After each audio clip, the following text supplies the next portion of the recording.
ایک مرتبہ حضرت عیسیٰ علیہ السلام ایک ایسے نوجوان کے قریب سے گزرے جو باغ میں پانی لگا رہا تھا۔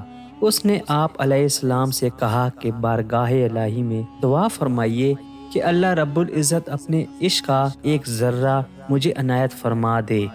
حضرت عیسیٰ علیہ السلام نے فرمایا کہ ایک ذرہ تو بہت ہے، تم اس کو برداشت کرنے کی صلاحیت نہیں رکھتے۔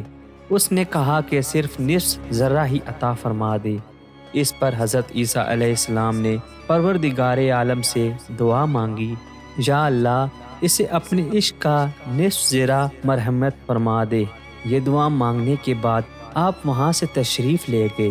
کچھ عرصہ بعد پھر اسی راستے سے آپ علیہ السلام کا گزر ہوا اور اس جوان کے بارے میں دریافت کیا تو لوگوں نے بتایا کہ وہ تو دیوانہ ہو گیا ہے اور پہاڑوں پر چلا گیا ہے۔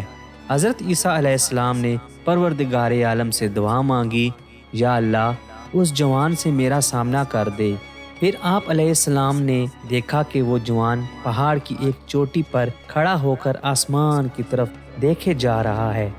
آپ علیہ السلام نے اسے سلام کیا لیکن اس نے کوئی جواب نہ دیا۔ آپ علیہ السلام نے اس سے فرمایا کہ تم مجھے نہیں جانتے، میں عیسیٰ علیہ السلام ہوں۔ اللہ تعالیٰ کی طرف سے حضرت عیسیٰ علیہ السلام پر وحی نازل ہوئی کہ اے عیسیٰ علیہ السلام، جس کے دل میں میری محبت کا نصف ذرہ بھی موجود ہو، وہ کس طرح انسانوں کی بات سن سکتا ہے؟ مجھے قسم ہے اپنی عزت و جلال کی، اگر اسے آرے سے چیر کر 2 ٹکڑے بھی کر دیا جائے تو اسے احساس تک نہ ہوگا۔ سبحان اللہ! جب اتنی سی سطح پر انسان کا یہ حال ہے تو میرے پیارے نبی محمد صلی اللہ علیہ وآلہ وسلم جو معراج کا نوری سفر کر کے اپنے رب سے باتیں کرتے رہے اور موسیٰ علیہ السلام اپنے رب کی ایک تجلی نہ سہ سکے، کیا مقام ہے ذات محمدی صلی اللہ علیہ وآلہ وسلم کا؟ اپنے رب کی تجلیوں کو باقاعدہ سہتے ہوئے واپس تشریف بھی لائے اور پورے ہوش و حواس میں ایک نارمل زندگی گزارتے ہوئے اپنے نبوت کے منصب کو پورا کرتے ہوئے اپنے رب حقیقی سے جا ملے۔